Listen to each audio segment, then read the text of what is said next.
I have been developing a new relationship with myself around rest, more specifically, because sometimes we are taught that rest is required after we have been so productive. And I'm like, I don't ever want to follow that rubric because that does not apply to my life.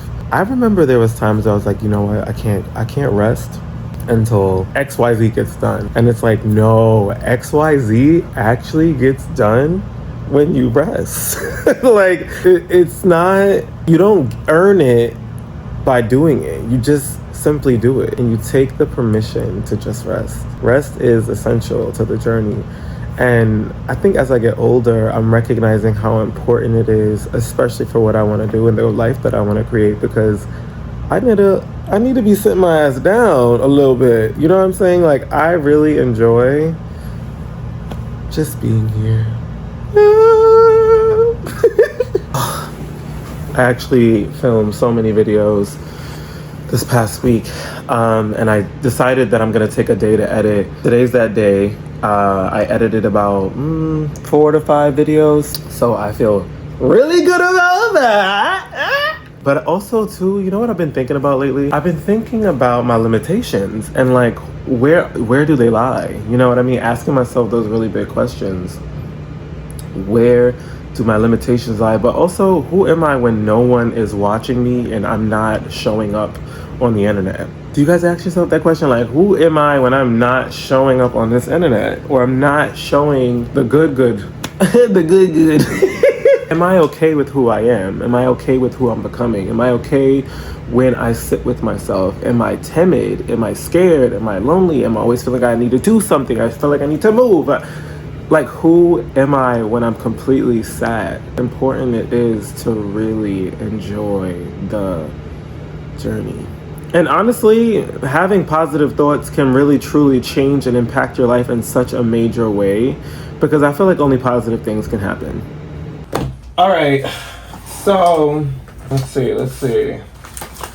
So I recently wrote down in this journal, like, I think about 10 different questions that I have not answered yet. But I wanted to share them because I think that they're like very deep, profound, introspective things that we probably don't really ask ourselves. And I think that it's important too. So let me share, what's the first one? The first one is, what am I pretending not to know?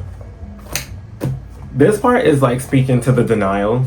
Like, and I think that delusion is cool, but sometimes I think delusion and denial is two different things. Like, delusion is like doing something and being delusional in the sense of thinking that something won't come from the delusion, but it will because you're being delusional to think that it is. But sometimes you need to have a balance between delusion and like reality. Like, that's a different conversation, but denial is completely just being denial. Like, it's actually, denial is a little bit more dangerous, I think.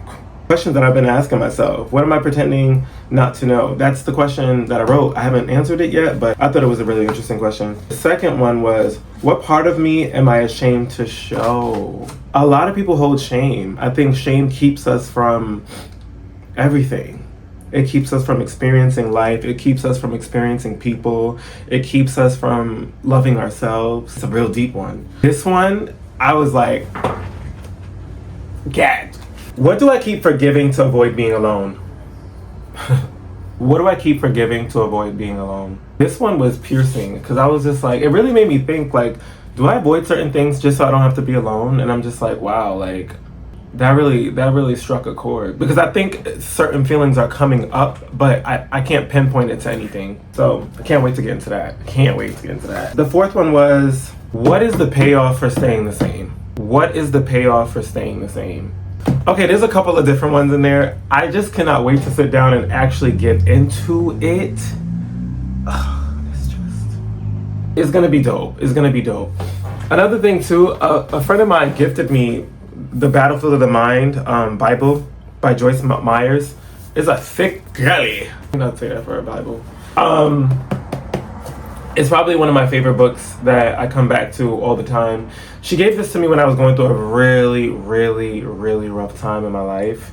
And I was really finding it so hard to forge a relationship with God, honestly. but it just kind of got me back into my spiritual essence, and just kind of like reading the word and stuff like that. It's just a really great book, and it's something that, again, is a part of my ritual, I would say. Like, I always return back to it. It's just good. It's just good. It's just good stuff. It's just good stuff. Today's Sunday. I'm going to commit to doing more YouTube videos because I really want to show up on this platform a little bit more. It's something that I put off for a very long time, and I'm like, you know what? I'm just going to do it. And also, too, I want to encourage people to be okay being scared to try something new, but don't let it swallow you whole.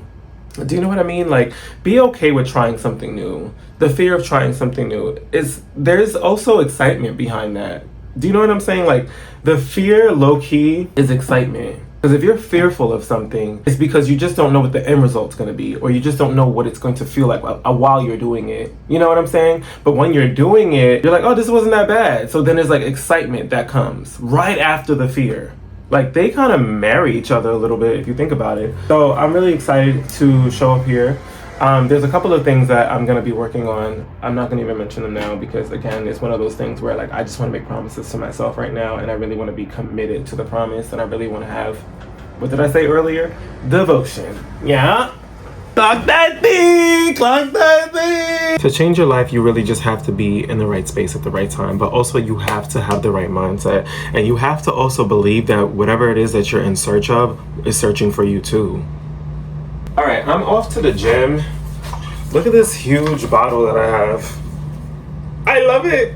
It's stainless steel. All of my bowls and everything have been stainless steel. Like, I'm really leveling up my wellness in a very beautiful way that feels conducive to the person that I'm becoming. You know what I'm saying? So I actually put some Mountain Valley spring water in here, and then I also added some Celtic sea salt because it has about 94 of the minerals that our body needs and rejuvenates and gives us energy.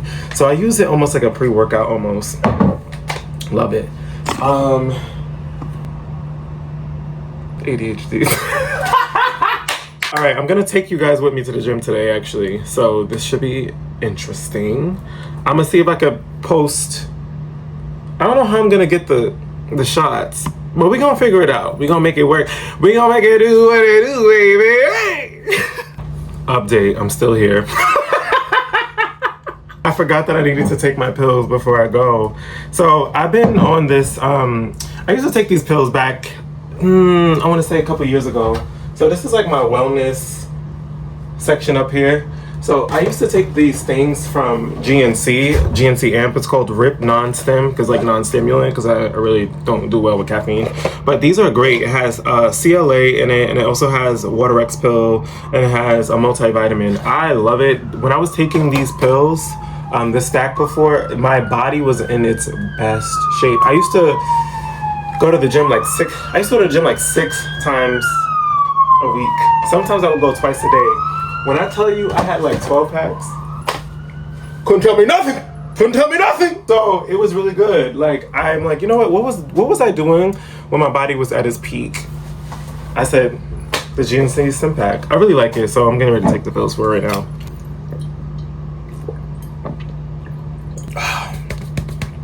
It's like I got like a hole in my mouth. Every single time I drink water or anything, I'm just like, how the hell? All right, let's go, guys. Let's get out of here.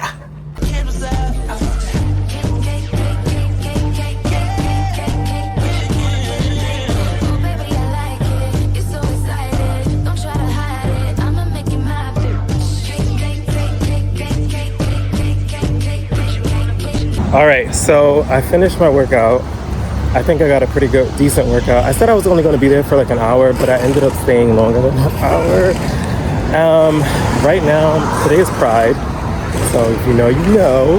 I'm going to go to Brooklyn in Prospect Park. There's like this event happening that my friends invited me to, so I'm going to go pull up on them and see what it's going to give. I'm really excited. This is my first time going to this. It's like a picnic gathering.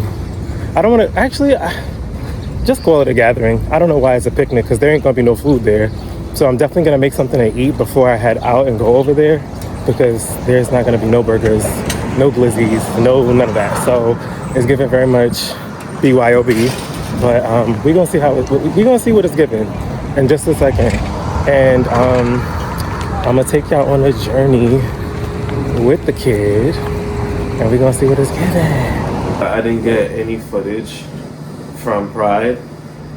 It was because there was so much going on, and also like I was trying to stay present in the space that I was occupying with my friends, and like I didn't want to film.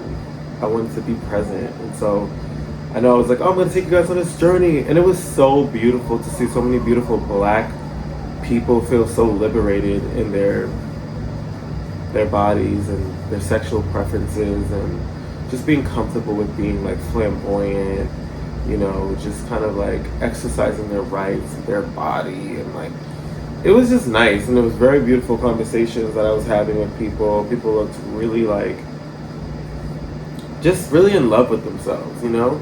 Even if that's not what it was, that's what I felt.